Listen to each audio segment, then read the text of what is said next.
this program to bring you this important announcement. This is an emergency missing child alert, Levi's call, Georgia's Amber Alert.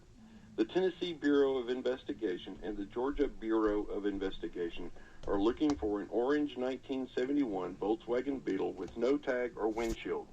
On October the 7th, 2019, Daphne Lynn Westbrook, a 17-year-old white female, was abducted by John Oliver Westbrook, a 42-year-old white male, 6 feet 4 inches, 220 pounds, and was last seen in the metro Atlanta area and is believed to be in extreme danger.